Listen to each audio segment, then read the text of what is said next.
Erev Tov, everyone. Bruchim Habayim. Welcome. Nice to see you. Thanks for being with us here at Beth Am this evening. As we mark our new Israel group, New Horizons for Israel's second offering, or second official gathering this year, welcoming Yossi Melman, whom you'll hear more about from Karen Kronik in just a moment. At Beth Am, we recognize the complexity and diversity of views and opinions relating to Israel, and it is so important, as Israel grapples with this complicated moment in her history, to inform ourselves and learn from the leaders in conversations around Israel, like Yossi, who has been covering Israel and the Middle East for over 50 years? 49 years? For a while. Okay, depends on how you're counting. You know, we have 4 different New Years in Jewish tradition, so yeah. Okay, at least 40 years. And it's, I imagine, seen a lot of change in the landscape of Israel and in the Middle East. Each time we bring a speaker, it's an opportunity to engage with multiple points of view, even if we don't always see eye to eye. After all, one of the goals is that we continue to engage with and wrestle with Israel. It is, after all, in our name. We are Am Yisrael, a people who wrestle with God and who recognize that anything of true substance and true importance isn't simple but requires engagement and grappling and wrestling. Our big tent and our diverse views are what inform the creation of one of our newest Beth Am groups, New Horizons for Israel, whose mission is to provide Beth Am members with opportunities to act, advocate, connect, and learn about Israel, Palestine, and world Jewish affairs in alignment with our shared Jewish values of justice, peace, democracy, free speech, and equal rights. So welcome again, and it's now my pleasure to turn the mic over to Karen Kronik, who's going to introduce our speaker, Yossi Melman. Okay.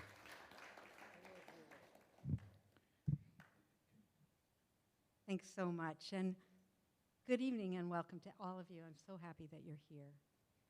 We're delighted to have Yossi Melman, a leading Israeli journalist, with us this evening. Mr. Melman is here as a guest of Beth Am's New Horizons for Israel group. New Horizons for Israel's mission is to provide Beth Am members with opportunities to act, advocate, connect, and learn about Israel-Palestine, as well as world Jewish affairs, in alignment with our Jewish values of justice, peace, democracy, free speech, and equal rights. Mr. Melman is one of Israel's leading journalists. He is the security and intelligence commentator for Haaretz, Israel's leading newspaper, and the recipient of the 2009 Sokolov Award, Israel's most prestigious and highest decoration for journalists. From 2007 to 2010, he was a panelist with the Washington Post. He has contributed to leading international media outlets all over the world, including CNN, BBC, New York Times, Washington Post, Los Angeles Times, Chicago Tribune, San Francisco Chronicle, The Economist, La Repubblica, Italy, and many more. In 1997, Mr. Melman was accepted to the prestigious International Consortium of Investigative Journalists, the ICIJ, which is sponsored and managed by the Washington-based Center for Public Integrity. He's the only member of the ICIJ from Israel. He's also the author of 10 world-acclaimed books on foreign policy, strategic issues, terrorism, and intelligence, and his work has been published in more than 50 countries and translated into 15 languages. His most recent books include Spies Against Armageddon, Inside Israel's Secret Wars, and Every Spy a Prince, The Complete History of Israel's Intelligence Community. For a little personal history, Mr. Melman was born in Poland and immigrated to Israel in 1957. He lives in Tel Aviv with his wife, Billy Melman, who is a professor of modern history at Tel Aviv University, and they have 2 children. And the discussion this evening will be moderated by Hanok Iran, a leader with Beth Am's New Horizons for Israel group.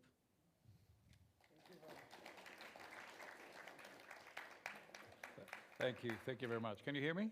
Yeah. Okay, great, thank you. I'm delighted to interview Yossi. It turns out Yossi wrote also about his military service quite a bit, and he served in the IDF about 2-3 years before I did in sort of a similar unit, and his unit had this sort of many characters, quite some characters. And I didn't know them specifically, but I almost knew them through my own activities. So it looked a bit familiar when I read about it. Now, we're going to spend a lot of time today talking about the situation in the Middle East and Iran, etc. And we're going to start with a few questions that I'll ask and then open to questions from the audience.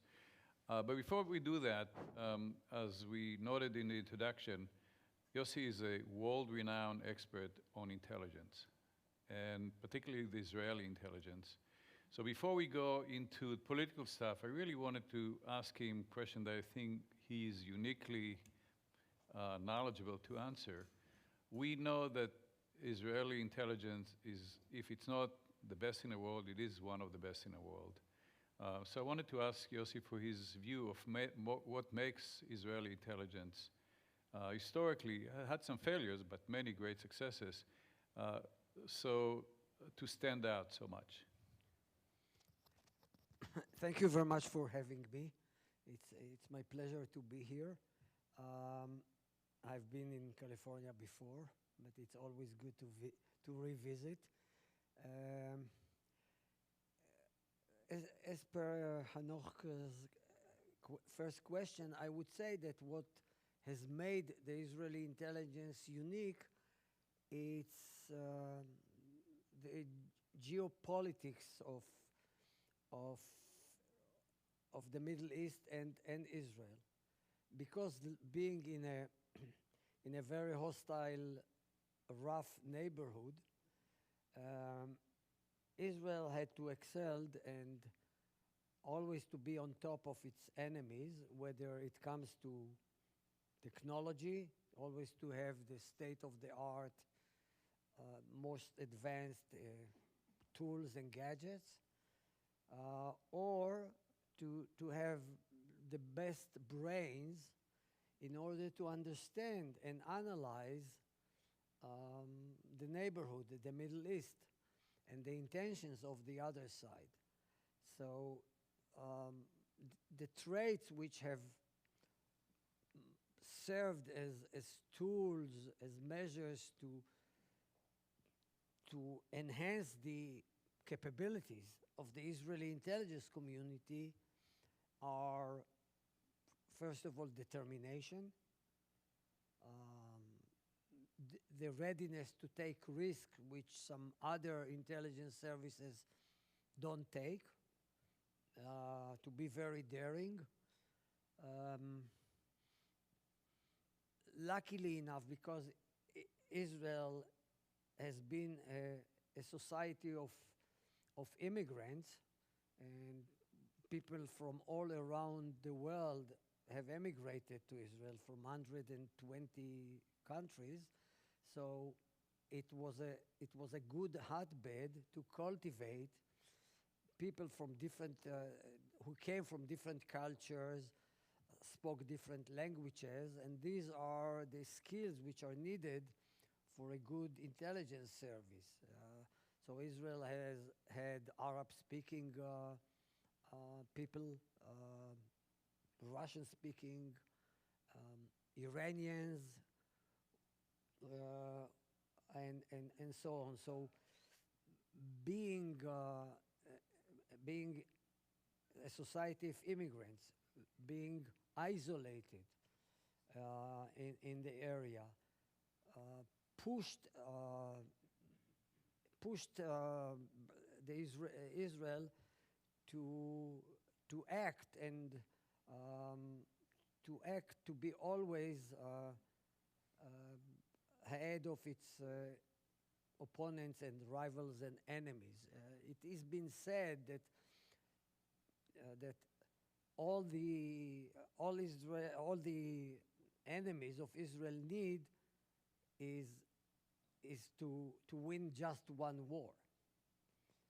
Those who were calling about the destruction of Israel, at least at the first 30, 25 years of Israeli existence. So all these traits have paved the way for the Israeli intelligence community to be among, I would say, the 5 best intelligence services in the world.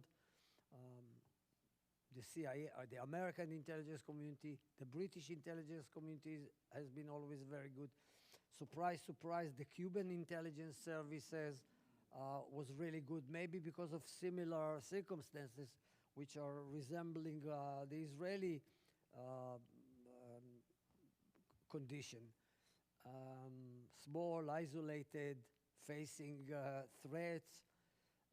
So these are the reasons, but Israel also has, as you mentioned, Hanoch, sometimes huge failures, intelligence failures. And after all, the intelligence community, although has the luxury of recruiting the creme de la creme, the best people in society, still it's a reflection of the of its own society. So the intelligence community cannot be better than the face of the society that it is being part of it. Therefore, when there are problems, social problems or political problems in Israel, it is reflected in the performance of the Israeli intelligence. Thank you. So let's turn to our, I think we're going to spend quite a bit of time on this topic on Iran. We are sort of, the war started with a bang between Israel and the United States. You know, it's sort of now looks to becoming a quagmire. Also, it looks like the United States is now excluding Israel from the negotiation. Strait of Hormuz is closed. You know, Iranian stockpile is intact. Ballistic missile appears to be, you know, more or less intact, if not completely intact, and the regime has not changed. So where does it leave Israel, and what's your prognosis for, you know, the current situation? I think that, well, what we have seen in the last 2 wars with Iran won in June 25, which was a short campaign of 12 days, and its main purpose was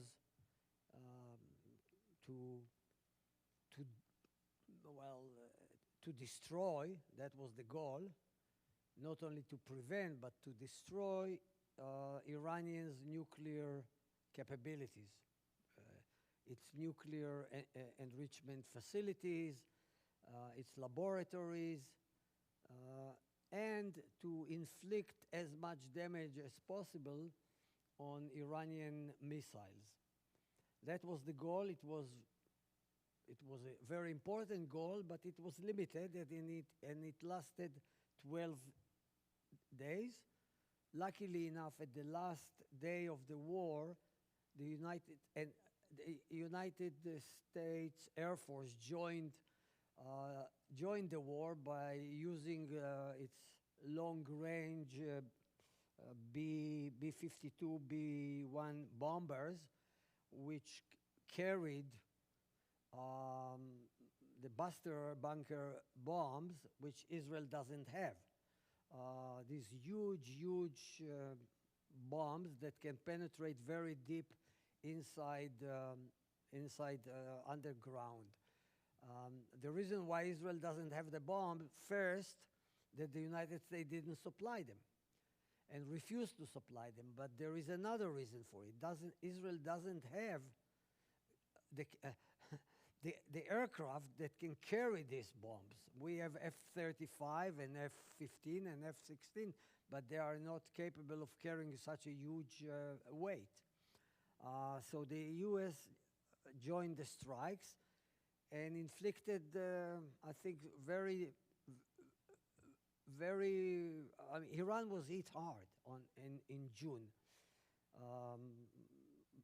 Most of the Iranian nuclear sites, the 3 of them, where Iran was enriching uranium, Iran doesn't have a nuclear reactor in which it can produce fissile material for bombs. It has a nuclear reactor for energy, to generate electricity. So those 3, so the main path for Iran to reach, to have a bomb is via enriching uranium. And they built 3 facilities there, and they build them very deep underground, exactly for the reason that it would be very difficult to bomb and destroy them. That's why the United States rushed to the help of Israel. Now, in June, that was the first time that the Israeli Air Force launched airstrikes against Iran in Iran. Until then, until June, most of the Israeli airstrikes against Iran were against Iranian presence in Syria, which is very close to Israel and relatively easy to hit. However, after this Iran First war, our Prime Minister, more or less, Netanyahu, Benjamin, Bibi Netanyahu, echoed Trump's boasting that he obliterated Iranian nuclear sites, and Netanyahu said that he ensured the existence of Israel for generations. Then 9 months later, so that was a kind of maybe rhetoric or hubris. And 9 months later, in February 28, 2026, Israel once again, and the United States this time, joined forces to bomb the same sites, nuclear sites, to destroy more missiles, which meant that Israel's existence was ensured on generations. In Netanyahu language are 9 months.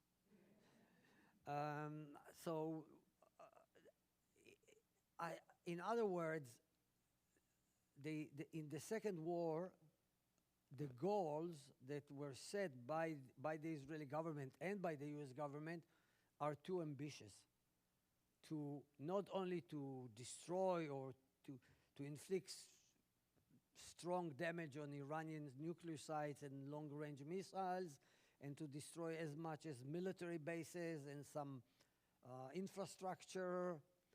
On top of that, they set another goal, which I think was too ambitious, and this is a regime change.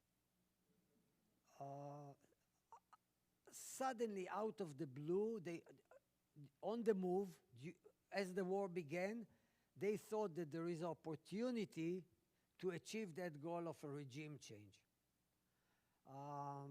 which was a huge, huge illusion. Iran is a huge country of 90 million people.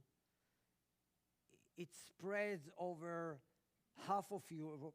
Its territory is equal to half of Europe. And the regime is very solid, dictatorial, authoritarian. It has, out of this 90 million, it has 5 million ardent, devoted troops, if you wish. Revolutionary guards, army, oppressive militia, the Basij, police. It's a police state, and it's well, it would be wrong to define Iran as a fascist Islamist regime. And because of that, that goal to change the regime was, in retrospect, certainly it was unachievable. And it misled people to believe that it is possible. And those who led that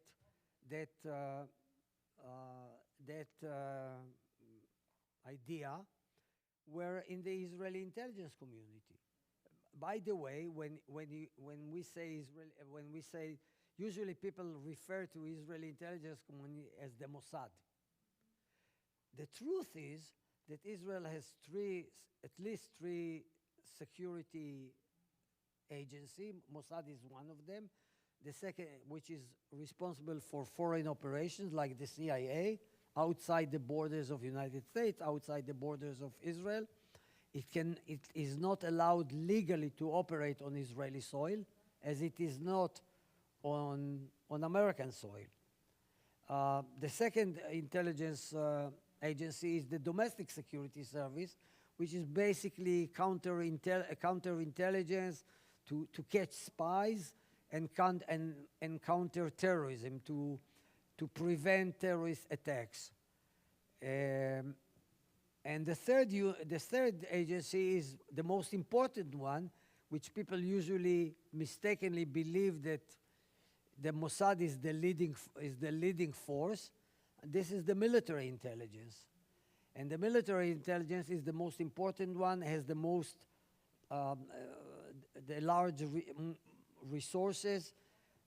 It has all the technological tools, including a unit which is called Unit 8200, which is the equivalent of the NSA, and they are leading they are actually the leaders of Israeli intelligence community, the military intelligence. Anyway, the Mossad, which is responsible for operations outside Israel, believed, unlike in the past, that it's possible, that it's feasible to bring a change in the Iranian regime.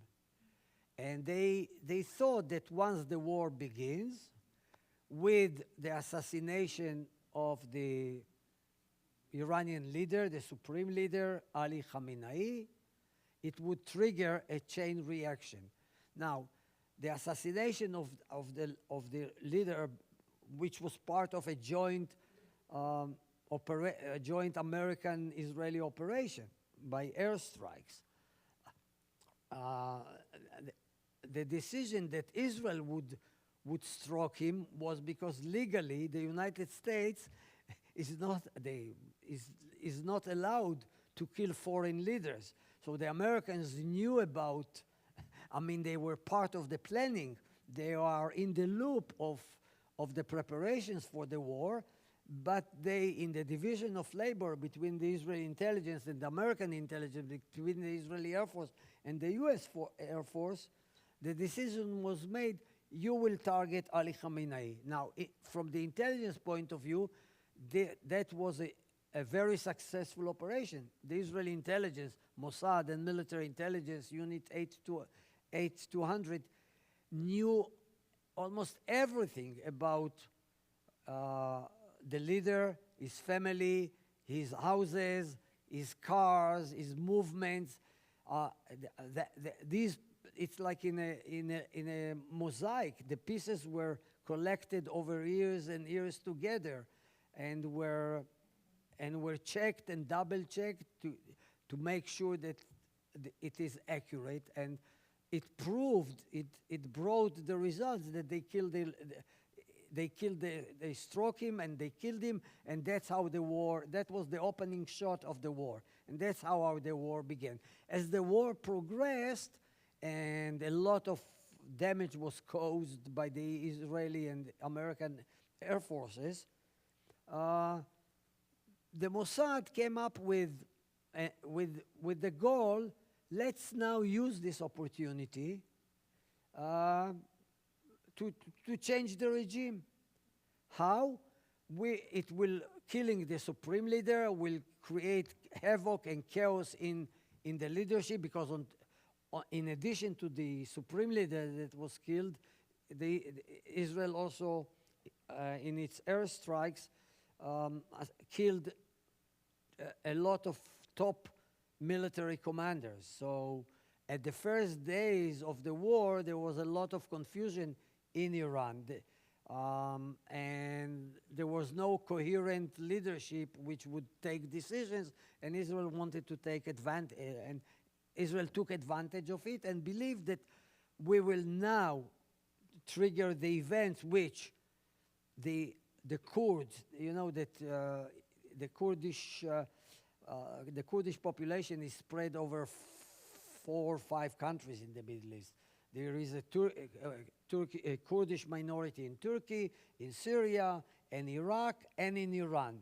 So, and in Iraq, there is an enclave, or it's a federated, Iraq is a federation. So in the north, they have what is called Kurdistan, which is basically Iraqi Kurds live there and govern that area. It's a semi-autonomous region. So a lot of Iranian Kurds, which have been suffering by the regime, by the extreme radical Iranian regime, which oppressed them, killed them, escaped to Iraq. And Israel teamed up with the United States to arm the Kurds. And the Iranian Kurds in Iraq, according to the plan, would cross the border, would create disorder in Iran, and the Iranian masses would rush to the streets, will topple the regime, and a new leadership would be installed. And this hasn't happened, right? It hasn't happened. And now we're sitting in a situation where you have essentially the same regime that is in a... Even stronger. Even stronger. In a strong negotiation position, because they realize they can choke the Straits of Hormuz, which are critical for world economy. So where are we now? I think that's a great explanation for how we got there, but where are we now, and what are the implications on the regions and on Israel? Well, we got there because, leaders should think before they act, and they should. And very strange concept, and they should have thought, okay, we begin the war, but how do we end it? Do we have an exit plan? And they didn't, neither Trump nor Netanyahu. And now we find ourselves in a situation in which, first of all, national pride and private pride is playing a major role in how to how to save your face. And anyway, so it certainly is leading to an agreement between Iran and the United States, which probably would reflect also a ceasefire between Iran and Israel. The Iranians are demanding that the ceasefire would also be extended to what is happening in Lebanon with Hezbollah. The ceasefire, which is been negotiated and probably would be formalized in the next few days, because most of its components, ingredients have been already agreed upon, is for 60 days. Now, according to what the deal, Iran will open the Straits of Hormuz in order to lift the pressure on the world economy and the oil prices and the cost of living in the United States, which is a major problem, one of the problems now causing the Trump administration and the Republican Party. And the United States also would lift the its counter siege of the Straits of Hormuz. And then during these 60 days, they will negotiate about what used to be and was the main goal of the war, to destroy Iran's nuclear capabilities. Will it be achieved? I doubt it very much, because the Iranians are masters of delayed tactics, and they are considered to be great. I mean, Trump has prided himself of being a deal maker. I think he can learn from the Iranians. So I really, they are knowing to be great negotiators, and I don't know where it's going to lead, but 60 days from now, we are approaching midterm elections. Although Trump just this week said, I don't care about the midterm elections, I think he does. And because of that, there will be a problem within 2 months, how to prevent Iran. Because Iran has been very close to assemble nuclear bombs. They mastered the technology, they have the fissile material, and they can easily, it's just a matter of a decision, political decision, easily can assemble 2, 3, maybe even up 10 bombs. They have enough fissile material, uranium enriched to level of 60, which if it is spinned over, it will be up to 90%. This is fissile material.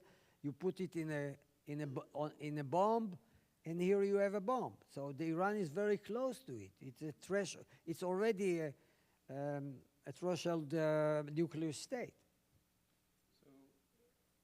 Lieutenant. And So- yeah, Go and ahead. one more. Yeah, And please. look, the good side of the story, and I'm very I try to be optimistic that looking at the half full glass, Iran suffered a great deal of destruction. Don't mislead. Iran did not win the war, despite what the Iranians are saying. It's just propaganda, it's just rhetorics. But because it's, in the coming months, 60–70% of Iranians would not have running water. There is going to be a shortage of water in Iran. Electricity shortage. The food deliveries, food supplies. There are a lot of problems. However, this regime doesn't care about the population. They rely and depend on their 5 million disciples, these military troops, which are defending the regime, and that's it. So, the next question here is implication on the relationship with Israel and the United States. When it started, now, 3 months ago or so, in, June last year, United States and Israel were unison. In fact, Bibi was sort of saying, I call Trump every day, we are completely on the same page. But, that new page seemed to have turned. And the dependency of Israel on the United States is great. So where does it leave Israel in terms of the relationship with the United States? Indeed, the relations are excellent on all levels, especially in the military and intelligence field. These two communities, these two militaries are like twins. They work in concert, they collaborate all the time, and that has been built over years. It's not a matter of, a miracle overnight. This is a work of 50 years at least, 68, until the 6 Days War of 1967, June 1967, the United States was not supplying Israel with arms. In 68, the United States agreed to supply Israel, the Israeli Air Force, with the Phantom aircraft, F-4. That was in 68. So that was the first time, the first military arms deal between the two countries. Since then, the relations have been built layer after layer after layer. The coordination is excellent, and it's a work of all administrations. It's not just it's the Republicans and Democrats together. Whether it was Nixon or Johnson, Nixon, Carter, all of them, Reagan, all of them have added to building this unique relations between a small country and a superpower. It's unprecedented. I don't think there is any other example in the world or between United States and any country. United States has been very friendly, very in a strategic alliance with the UK, or historically, traditionally, with NATO, and Israel in that sense is an exception. However, there is no insurance guarantee that these relations will survive forever. In a sense, despite the endless calls and the endless nudging by Netanyahu to Trump, I mean, he's picking up the phone and calling him a day and night, left and right all the time, despite all these supposedly harmonious relations. There is a tension between the two countries and between the two leaders. Netanyahu is a prisoner in a golden cage of which Trump built. It was when Trump said just the other day, Bibi will do what I'm telling him. This is the reality. Trump decided to end the war with Iran without consulting with Israel. He coerced Israel to accept a ceasefire with Hezbollah. He declared it from the he declared it from the White House. Netanyahu learned about the ceasefire from CNN probably, or BBC. So there are tensions, and there is no guarantee that there is relations will go forever. On the contrary, the split and dissatisfaction in the Democratic Party, especially in the radical, liberal, young, progressive sections of the party, about Israel and about what has been happening in Gaza and in the West Bank. And in the Republican side also, that they ask time and again why we support Israel, why Trump is he came to power as a believer in isolation. He is against U.S. involvement in the world. He said we don't want to be the policeman of the world.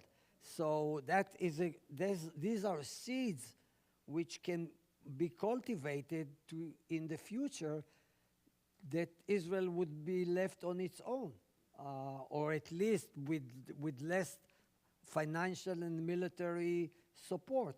Israel is the recipient of, I think, the U.S. military aid to Israel is bigger than the U.S. aid to the rest of the world, military aid. I'm not talking about with economic aid.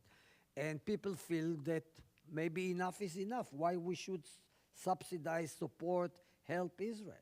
And it can end. I mean, even during, under Trump, because Trump, this fraternity, supposed fraternity between Trump and Netanyahu is based on interest. It's not sentimental, it's not nostalgic, and it's not even emotional. So it can end any time, any day. It depends how Trump wakes in the morning. Wakes up, yeah. Thank you. We're going to open it for questions from the audience here. Maybe I can add two more. I want to say two other things. While Israel is confronted in several fronts, Gaza, with what Hamas, the terrible things that Hamas did on October 7, raping, torturing, burning, killing people, Israelis, invading Israel, and in Lebanon vis-a-vis Hezbollah, and in Iran, and occasionally the Yemenites, the Houthis, have been sending missiles against Israel in solidarity or support with Iran because they are an extension of Iran. On top of that, the most important front, to the best of my understanding, is the domestic front. Israel is a polarized society. Polarized society. This government, the Netanyahu government, is trying to undermine democratic values, to control the media, to weaken the judiciary, to incite against some elements of or communities in the society. And the future of Israel is threatened by these trends. And I personally hope that in the next elections, if they are held in October, November, there will be a change. The atmosphere in Israel, because of the polarization, is poisonous, is really poisonous. Thank you. Let's open it to questions from the audience, and and then we have one, two questions. I think you in the back had this fellow there, yeah. I'm Bob Belstock. I have two questions. One, the first one regarding your IDF, which is not why you're here today, but will you explain your opinion of these so-called tunnels they found that probably took like 10 years to build, why they never were found by the IDF? Number one. I did not. I didn't get the question. Why didn't they know about the tunnels that they said that took 10 years to build? What took 10 years to build? Yeah, they Oh, said yeah. that you could drive trucks through them. Yeah. Number two, since I consider Netanyahu a Jewish Trump, do you think since Trump's going to have to bow out and get the straits open, although politics, nobody knows, do you think that that'll be the end result, that they'll have a treaty and everybody goes back to where they were before they had a war? I think he spoke about the second point.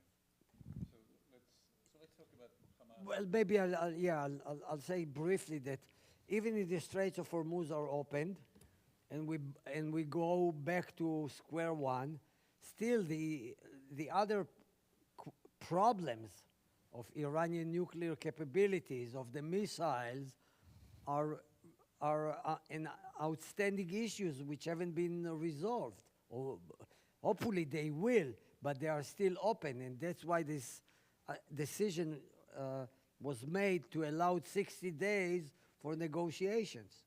In the meantime, there'll be, I hope that there will be more progress on regarding those two issues, but I'm not sure about it. As for Hamas, Hamas doesn't accept the right of Israel to exist. Hamas is an Islamic organization, an extension of the Muslim Brotherhood, and they believe that the land between the Mediterranean to the Jordan River is a holy Muslim land, and therefore there is no room for Israel. They are against the two-state solution and all that. Now, the tragedy, I would say, of the Israeli-Palestinian, Israeli-Arab conflict is that it hasn't been synchronized.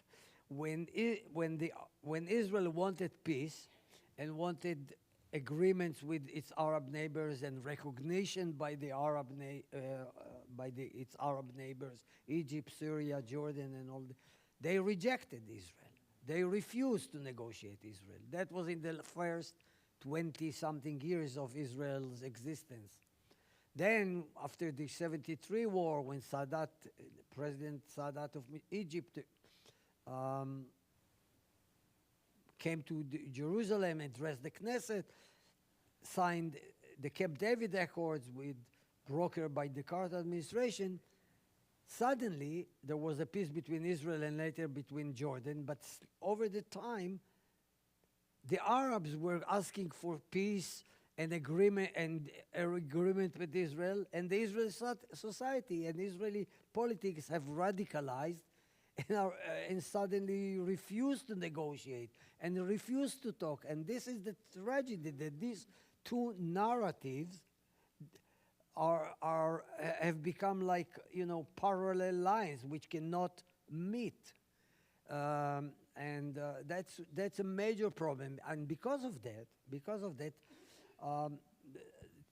the Israeli government under Netanyahu started with a policy, because they wanted to kill the notion of a two-state solution. They started to weaken the Palestinian Authority, which is in the West Bank, Ramallah and Nablus and other cities, and to strengthen Hamas. And so Israel encouraged, or the government, I think we should make a differentiation between the people of Israel and the governments of Israel. It's not always the same. So the Israeli government under Netanyahu started to encourage Qatar, which is a supporter of Hamas. It's a Muslim Brotherhood state, like Turkey. Started to encourage them to send money to Gaza, supposedly to help the well-being of the people there, to provide them with basic necessities but most of the money went to Hamas, and they built tunnels, and these tunnels were under the nose of Israel. Then Israel, decided how we will stop the infiltration of Hamas via the tunnels. We will build an underground barrier and a fence of 6 meters up. So the underground barrier was impenetrable.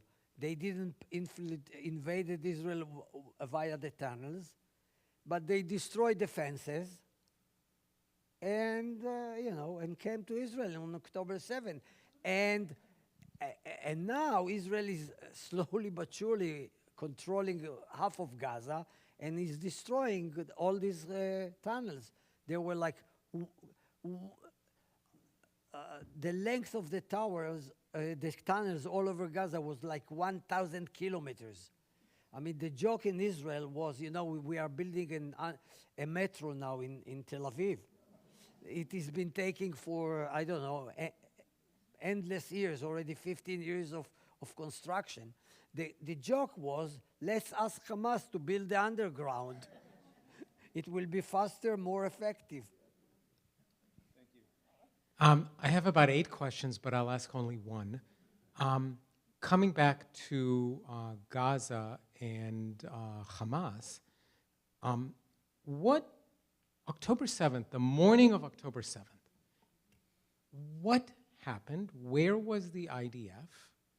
And who will ever be held accountable for that and when? And I realize that's a political question. But No, it's not. Look, who will be held accountable?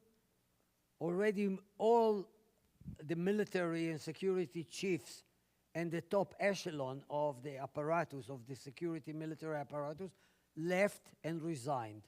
They accepted their responsibility, whether it was the chief of staff, whether it's the head of the Shin Bet, whether it's the head of the Unit A200, all of them left.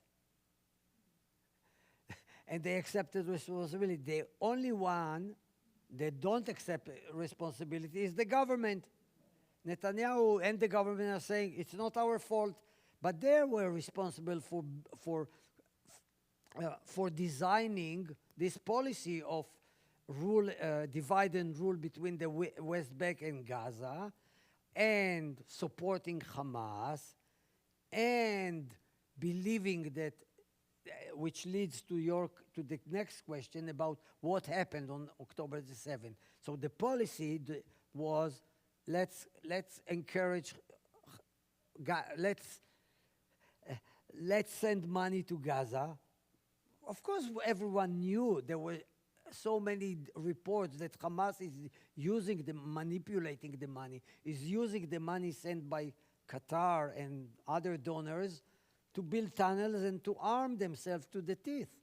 But because of this notion that let's weaken the Palestinian Authority, why we want to weaken the Palestinian Authority? Because the Israeli right-wing government, especially the most extreme elements in the government, like Ben-Gvir, Itamar Ben-Gvir, who is the Minister of National Security, and others, and the Minister of Treasury, Smotrich, they want to take over the West Bank too. They believe, basically, they don't say it, but they believe in war crimes of ethnical cleansing. They want to expel the Palestinians from the West Bank.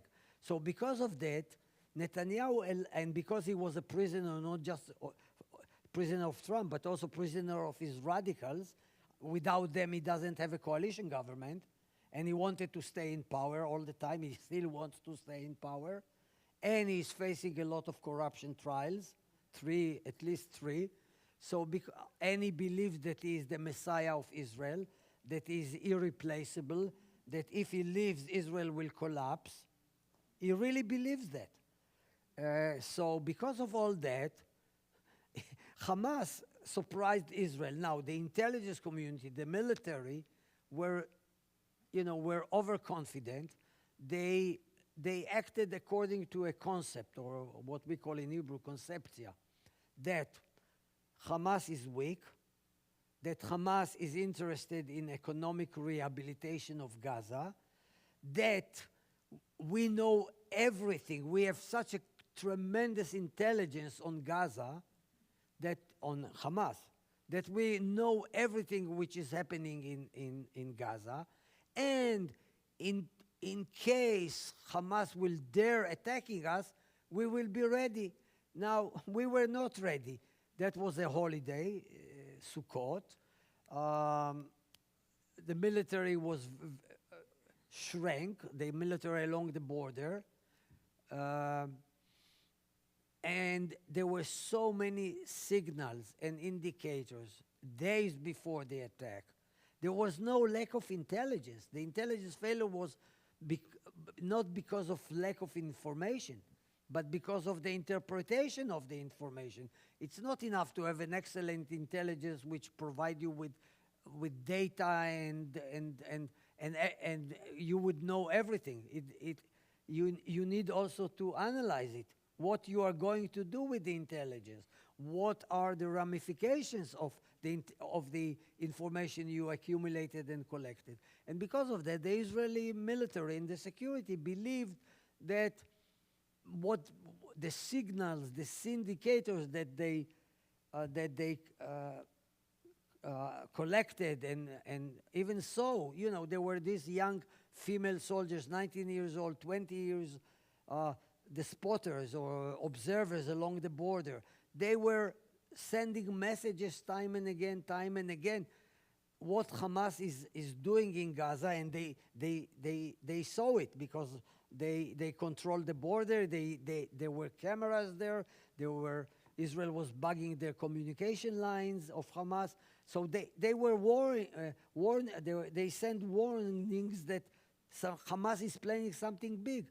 Still, the military and the security services did not believe that Hamas is capable of launching such a major across-the-board attack.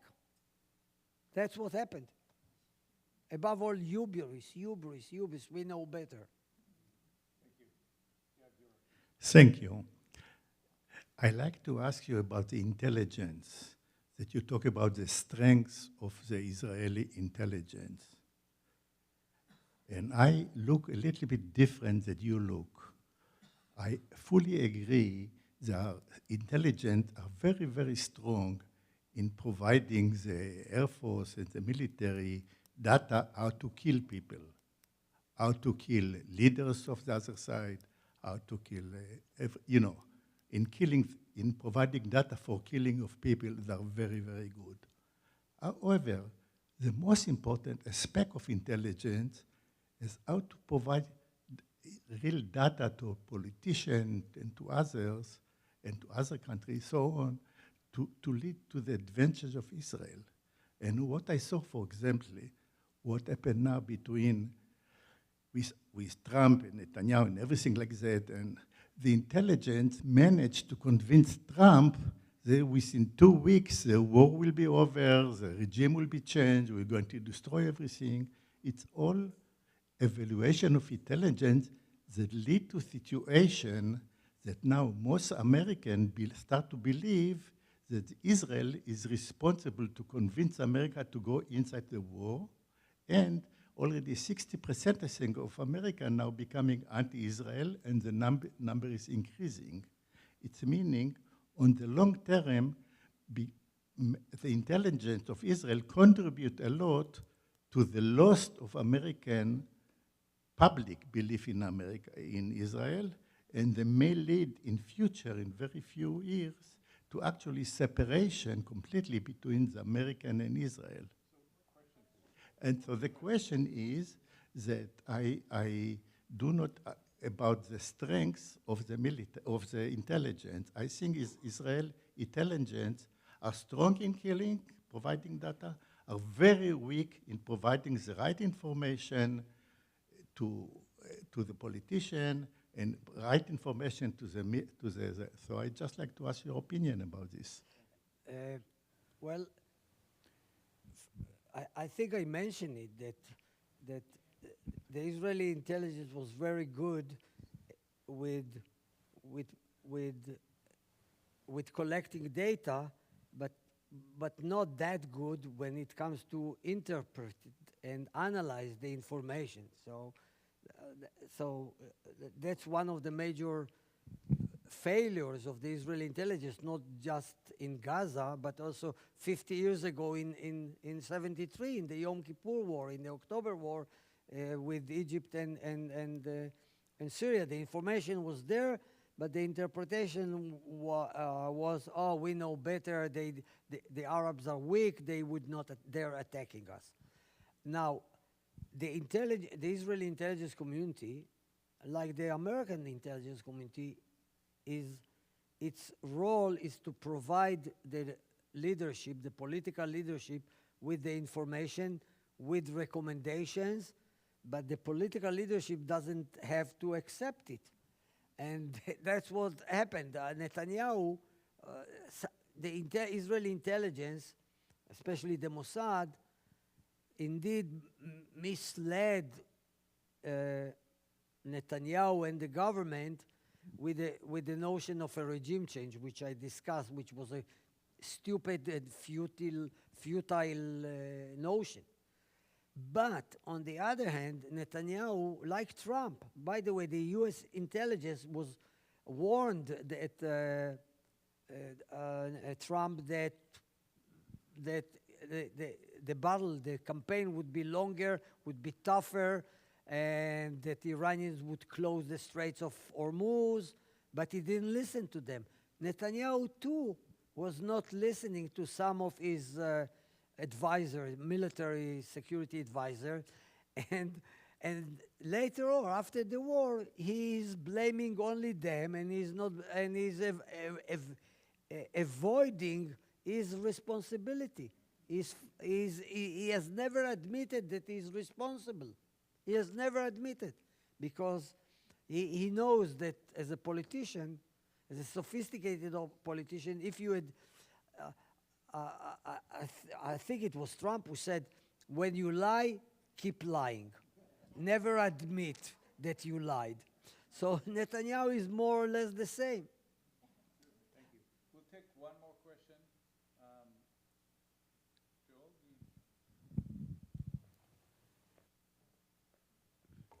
Thanks, Steve. My question is regarding Iran.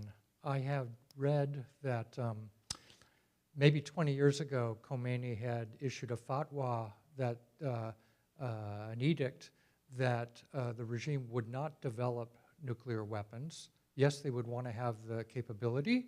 They would want to be able to convert as much uranium as they could, but they would not produce a weapon, and that was a matter of state policy. So I have two questions. First, do you think that's the case? Is that a matter of a fact that they had a policy not to produce it? And why would they not have the will to produce it now? Well, thank you very much. Well, the notion of the religious decree fatwa that was issued has been spoken about and rumored for many, many years, not only under Khamenei, who passed away and went to be with Allah, but during Khomeini, the founder of the Islamic Republic of Iran. Now, no one saw this fatwa. Maybe it was oral. And indeed, I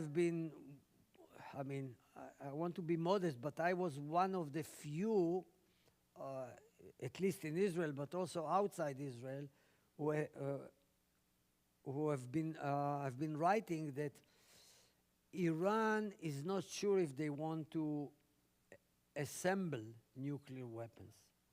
Because if you look at the history of countries that built nuclear weapons, aside the 5 superpowers, or the powers which are, by the UN decision, are eligible to hold nuclear weapons, the Soviet Union or Russia, US, France, the UK, and China.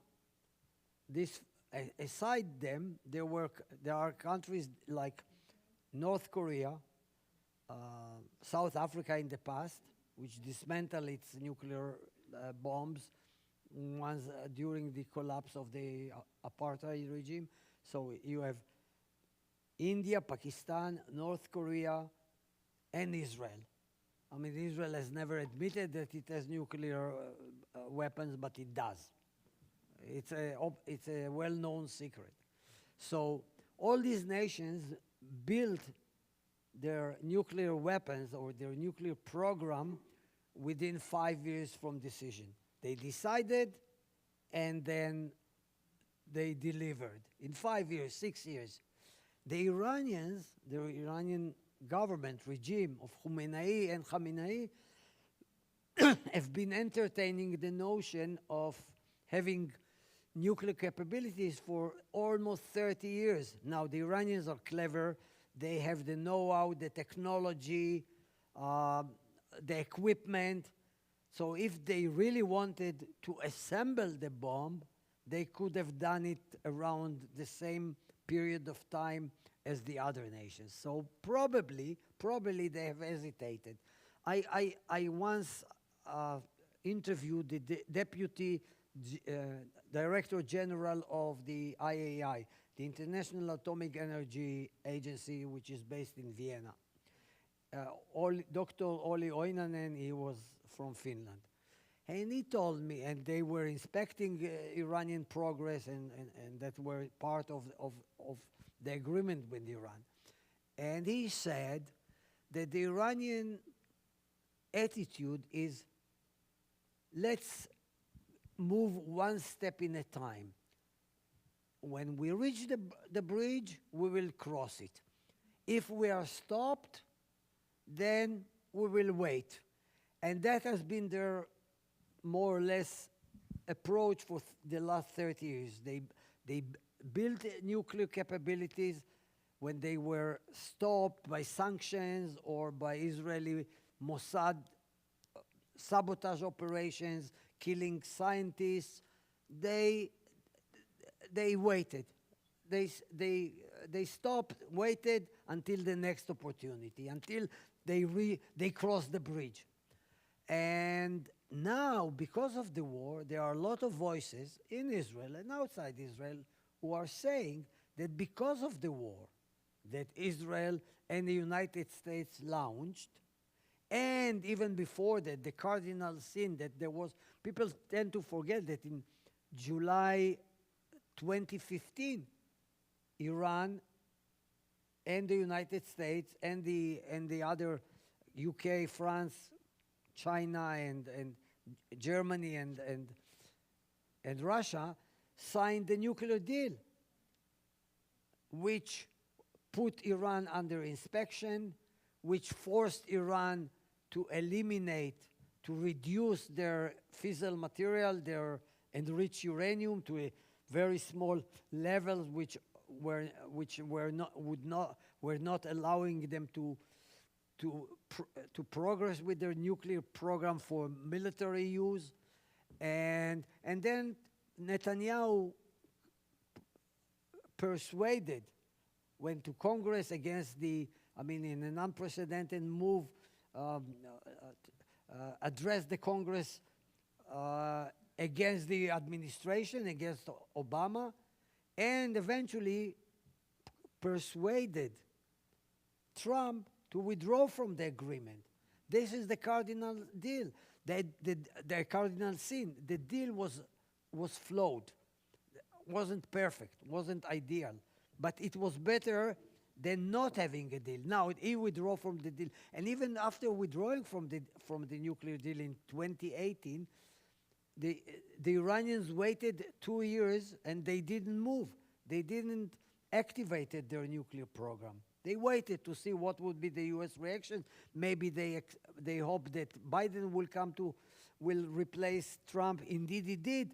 But then they decided to relaunch their nuclear program. Now there are many voices saying that what are the Iranian lessons from the war that Israel started with the United States? That and they take the North Korean example. What is the North Korean example? No one dare messing with us because we are nuclear weapons. And this may happen with Iran too. Maybe the Iran will rush now to produce bombs, and that will be their insurance policy. No one will dare attacking us anymore. I really appreciate it. Would you, I don't want to abuse your time, but is it time for one more question? Yeah, sure. Okay, great. Okay. The night is young. Okay, Harvey, please. I was I will curious get there. about Israeli public opinion, and I know that there's a big divide within Israel, but is the Israeli public supportive of the war with Iran, or is is it simply the case that supporters of Netanyahu want one thing and his opponents want something else, or is there a genuine consensus within the public? I think there is something basic with human thinking, especially this is the case in Israel. When wars started, the Israeli public is euphoric. They believe in quick success, fast wars, and they support the government, any government. Then when the war is being dragged on and things turn to be more complicated and that there are a lot of wishful thinking at the beginning, then the public is now having second thoughts. And this is the case with the Israeli public and Iran. Yes, most of the Israeli public believe and support that Iran should be hit and hit hard. But on the other hand, Netanyahu promised to end the war and to ensure the future of Israel forever. And Israelis were bombed, sitting in shelters. It wasn't pleasant. I was in my home shelter. It wasn't pleasant 3, 4 times, 5 times to go to the shelter, although it's to move from one room to another. But 3 million people, 30% of Israelis don't have shelters. And another 20% or 25% don't have shelters in their homes. So they have to rush to the nearby shelter. Now, with the Iranian, so it's not a pleasant daily routine. When you know how many people decided that people that don't have shelter and are with young kids or babies, they decided to overnight in the underground shelter when we have the metro, which Hamas didn't build, and that's why it takes so long. So people camped in the underground. Why? Because they didn't want to be, schlepped around 3, 4 times a night, in sleepless night. So, this is affecting and changing the Israeli public perception. Most Israelis, I'm sure, without conducting any public opinion poll, are now against the war. They want quiet and tranquility, and they are highly disappointed that what was promised by the government was not delivered, that we will obliterate, change the regime, that we will destroy Iranian missiles and so on. However, on the other hand, I mean, there is a lot of exaggeration that Israel and the United States lost the war. I don't think that they lost the war. We will see the results in a couple of years, how the war has been affecting, and the war results are affecting Iran and the Iranian public. Although it's an authoritarian, dictatorial, fascist Islamist regime, still and supposedly they don't care about the public, but to a certain degree they do care, because they're afraid that eventually people would rush in the streets and will go against and topple the government. That's happened in Iran before. That's how the Islamists came to power. They demonstrated, there were strikes in the streets, and eventually the Shah, the monarch, was toppled, and Khomeini came to power. So I think we will see the ramifications of the war in a couple of years, and it would be more positive than people tend to believe now. The same happened with the war in 2006 in Lebanon. During the war, the Israeli media, Israeli pundits were saying it's a bad war, we are losing the war, and after the war, there was peace, quiet, tranquility along the border with Lebanon for 16 years, until 2023, when Hezbollah joined in solidarity with Hamas and launched a war against Israel. So, people have short memories. So there have been achievements, not just from the intelligence point of view in the war against Iran, but also the damage inflicted on Iran is huge. In the summer, Iranians would not have water, or 60% of them would not have water, because they don't invest in civilian infrastructure. And they have problems with to generate revenues, because the only product they produce, or the major product they produce, is oil. And there are sanctions on their oil. Iran created a shadow fleet in order to avoid the sanctions. They are changing the names of the ships. They are turning off their signals in order not to be detected. Thank you. I have a question. I think you were raising your hand. Yes, please.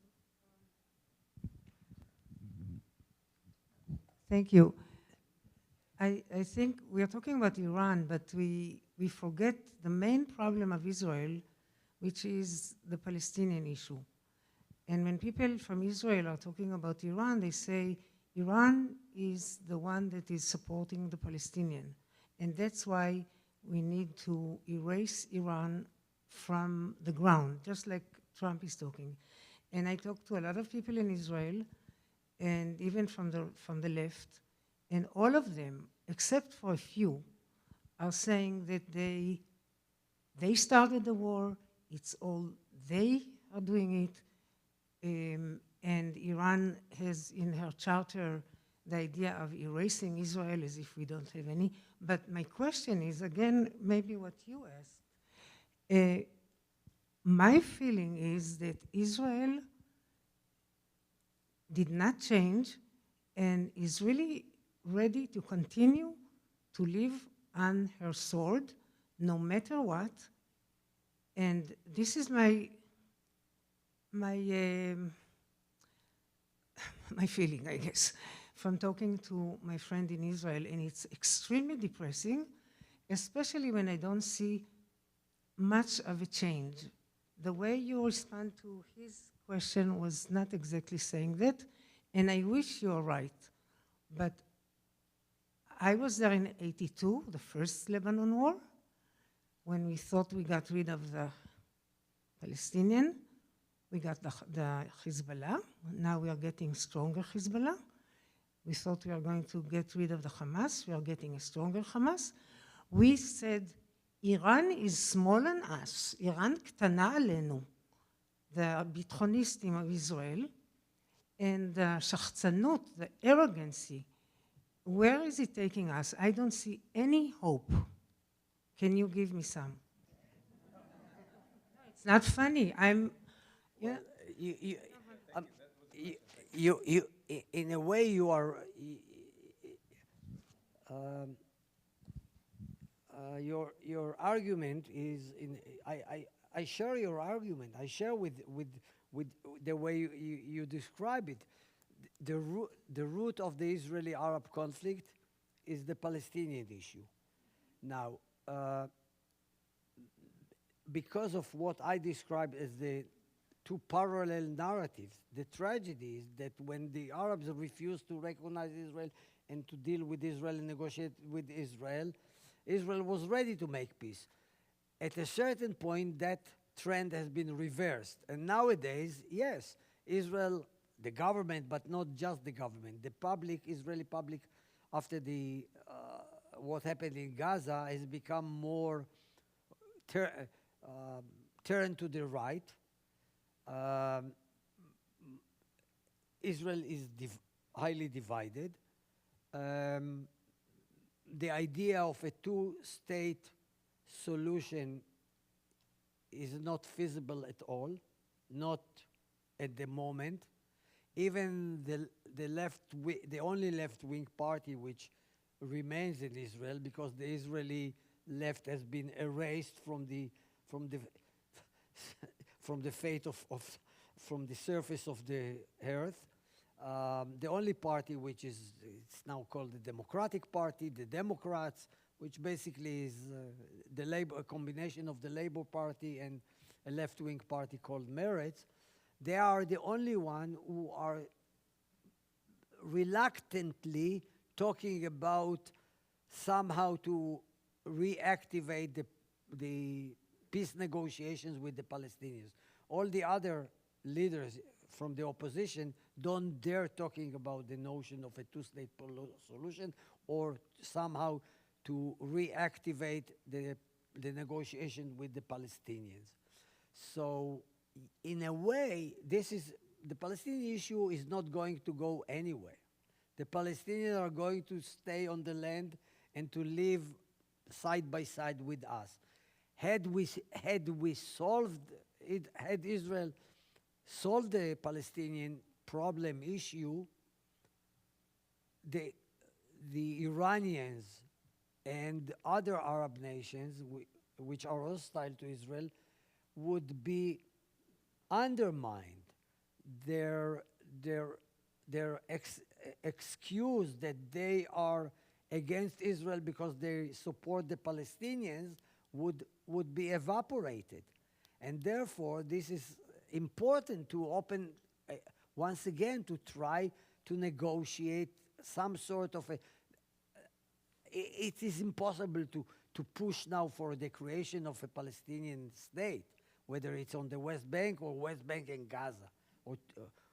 But it is time to start talking about it and negotiating about it. Now, the Palestinian Authority, or what is left of the Palestinian Authority, because it's also in deep, deep troubles, partially caused by the government, by Netanyahu and his coalition, is ready to make peace with Israel. They recognize Israel. They are ready to settle for the 67 borders, but it is not possible at the moment. Now, but I hope that there will be a change of government in the next elections, and the next government will cleanse at least the poisonous atmosphere which is in Israel, with promote and reinstate democratic values, and would once again strengthen the judiciary, and would support the democratic institutions, and would put in place people and commanders of the security services which are loyal not to the king, as we say, but to the kingdom. Because what Netanyahu has been doing in the last few years is taking control of Israeli institutions. He's installing his own people who are loyal to him, his lackeys. So I hope that if there is another government, there will be some sort of a change in Israel. Now, the division in Israel between left and right doesn't exist. It's an artificial division. The only issue which is dividing now Israelis is whether you are pro-Netanyahu or anti-Netanyahu, whether you support him or you oppose him. And that would be the issue, the main topic which would be on the election agenda. That, oops, that's exactly what I was going to ask you, is looking forward, are there enough groups to form a party, or enough parties to form a coalition to take over Netanyahu's party? Theoretically, yes. According to the public opinion polls, Netanyahu is incapable of forming the next government. His coalition, which has shrank for 66 out of 120 members of parliament to around 50. But the problem is with the opposition parties that they cannot unite. At least at the moment. I don't know, maybe when the elections are before the elections, when they are approached, maybe it's just a game that they are playing in order to attract more popular votes, and are ready now to deceive their supporters. But when the moment comes, when the time comes, they will unite and will kick out Netanyahu of power and will form the government. But at the moment, it seems, at least according to what they are saying, that it would be very difficult to form a next government. And this is the Netanyahu game. This is the Netanyahu gambling. He knows that he's incapable of forming the next government. He doesn't have enough support for the next government. His coalition is, as I said, is being reduced, at least according to the public opinion polls. Now, his gambit is the opposition will not be united, therefore they will not be able to form a government, and I will stay in power as a transit, as an interim government. That's what happened. We had five rounds of elections within 2.5 years. And during this period, Netanyahu was still continued to be the prime minister. And this is his game. And as long as he's the prime minister, he can to a certain degree, can issue bills. And what this government is doing, they are running amok to issue decrees and bills in order to change the very fragile fabric of the Israeli society, to take over the media, to take over the judiciary, and to install their own lackeys in almost in every corner of Israeli walk of life. They put their own people who are not professional, but they are, they're supporters, they're lackeys, and without any skills. I really want to thank Yossi Melman for being very generous with his time. Thank you very much. So thank you so much. Thank you.